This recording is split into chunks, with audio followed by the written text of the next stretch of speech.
Ada 7 percobaan pembunuhan terhadap Presiden Soekarno yang paling fenomenal.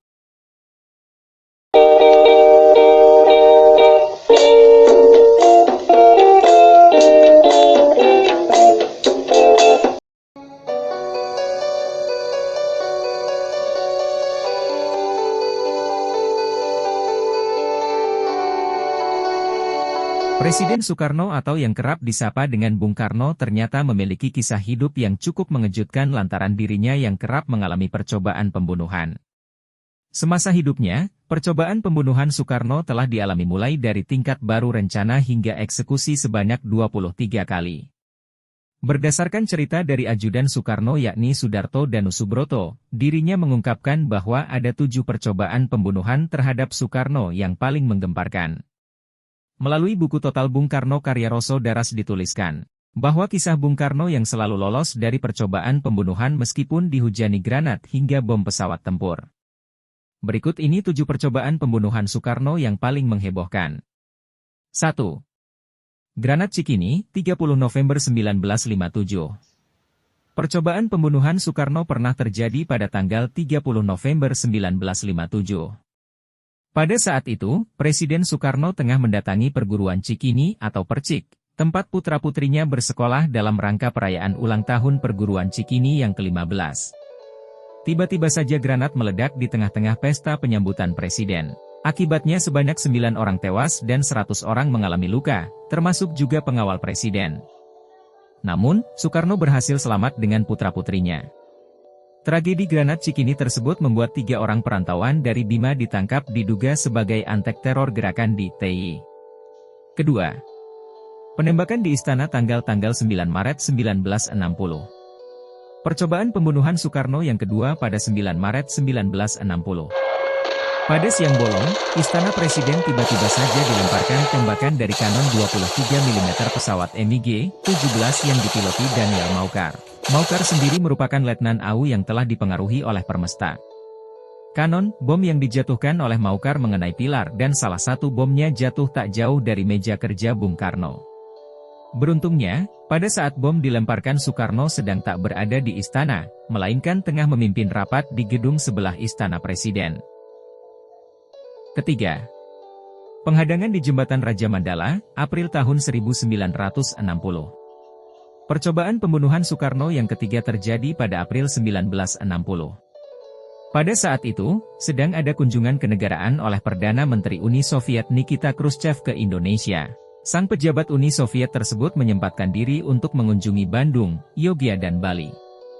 Dalam perjalanannya ke Jawa Barat, Presiden Soekarno juga turut menyertainya. Kemudian saat sampai di Jembatan Raja Mandala, sekelompok anggota di TI melakukan penghadangan kepada Soekarno dan Perdana Menteri Uni Soviet. Untungnya kedua pimpinan dunia tersebut berhasil diselamatkan oleh pasukan pengawal presiden yang sigap meloloskan mereka.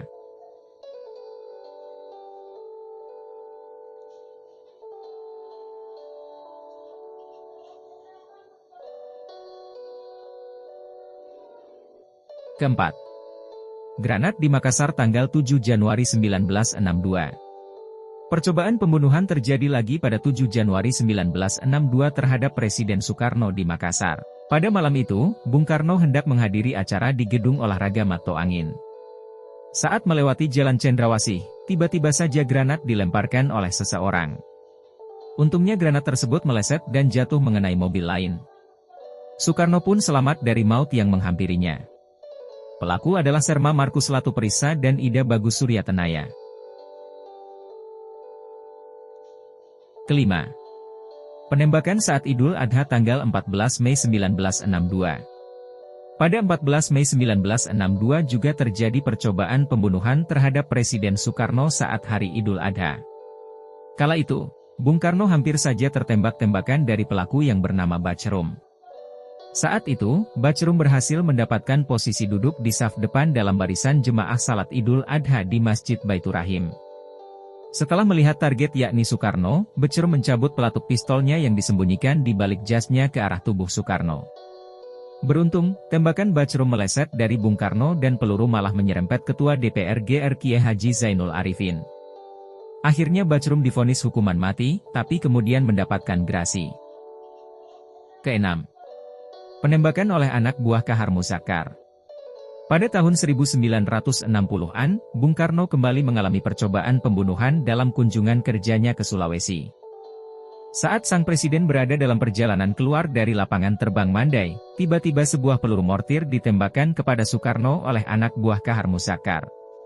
Tembakan diarahkan ke kendaraan Bung Karno, tetapi meleset jauh. Sekali lagi Soekarno berhasil selamat dari maut.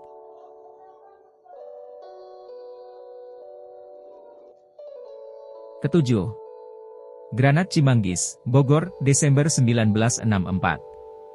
Percobaan pembunuhan Soekarno paling menghebohkan yang terakhir terjadi pada Desember 1964. Pada saat itu, Presiden Soekarno sedang dalam perjalanan dari Bogor menuju Jakarta. Rombongan Presiden membentuk konvoi kendaraan saat perjalanan. Kemudian tiba-tiba saja seorang lelaki melemparkan sebuah granat ke arah mobil Presiden.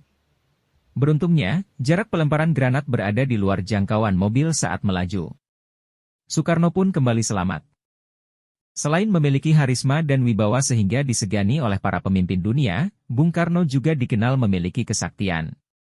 Sejak Presiden Soekarno wafat, satu persatu kesaktian sang proklamator mulai diulas oleh orang-orang terdekat dan diberitakan oleh sejumlah media di tanah air.